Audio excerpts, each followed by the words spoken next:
YCP హయాంలో 5 ఏళ్లు విధ్వంసం జరిగిందన్నారు సీఎం చంద్రబాబు. జమ్మలమడుగులో పర్యటించిన బాబు పింఛన్ల పంపిణీలో పాల్గొని ప్రజల సమస్యలు తెలుసుకున్నారు. లిక్కర్ కేసులో నిందితులకు 13 వరకు రిమాండ్ పొడిగించింది కోర్టు. ఈ స్కామ్లో అసలు దొంగ సీఎం చంద్రబాబే అన్నారు వైసీపీ నేత సజ్జల. 2014 నుంచి 2019 మధ్యలో అసలైన లిక్కర్ స్కామ్ జరిగిందని ఆరోపించారు. కేసులపై చిట్టినాయుడు రాస్తున్న కథలపై పోలీసులు డ్రామా ప్లే చేస్తున్నారని విమర్శించారు మరో నేత అంబటి రాంబాబు.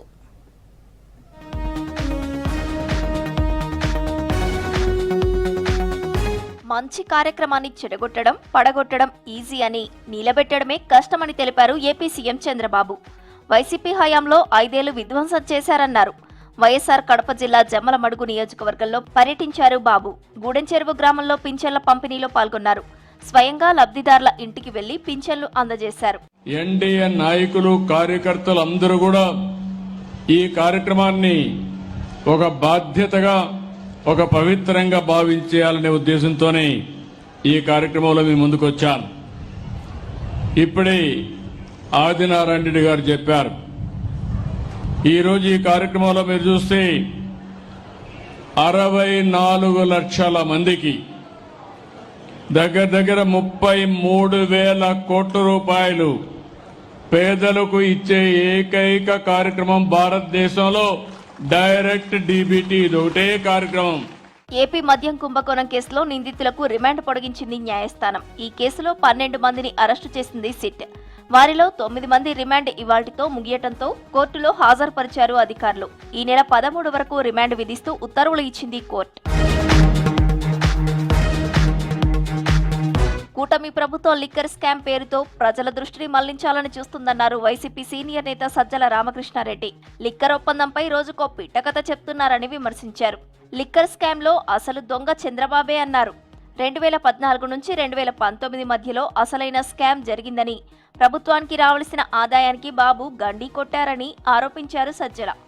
ఏడాదిలోనే ఘోరంగా విఫలమై ప్రజల తిరస్కరణకు గురైన చంద్రబాబు ప్రభుత్వం, చంద్రబాబు నాయకత్వంలోని కూటమినబడే అతుకుల ప్రభుత్వం ప్రజల ముందు సంజాయిషి బోనెక్కిలో నిలబడి సంజాయిషి ఇవ్వాల్సిన నేపథ్యంలో దాని నుంచి తప్పించుకోవడానికి ఒక పక్క ఈ తప్పుడు కేసు,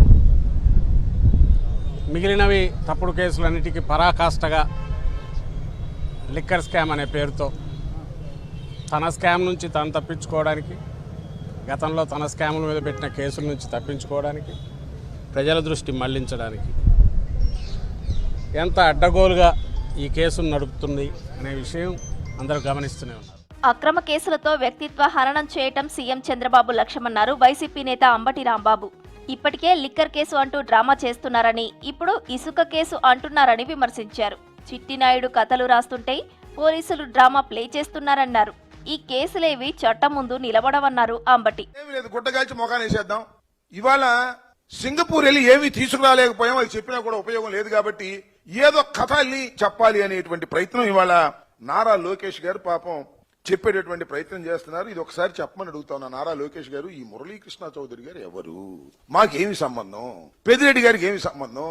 పెద్దిరెడ్డి గారి మీద పడేటువంటి కార్యక్రమాలు ఎందుకు చేస్తున్నారు అనే విషయాల్ని దయచేసి నారా లోకేష్ గారు సెలవిస్తే బాగుంటుంది. సెలవేయకపోతే మీ కుట్రలు, కుతంత్రాలు, మీ బురదల్లి కార్యక్రమాలు ప్రజలు చాలా క్లియర్ గా అర్థం చేసుకుంటారని కూడా ఈ సందర్భంగా చెప్తారు. కూటమి ప్రభుత్వం సూపర్ 6 హామీలను అర్హులు అందరికీ ఇవ్వాలన్నారు ఏపీ కాంగ్రెస్ చీఫ్ షర్మిల.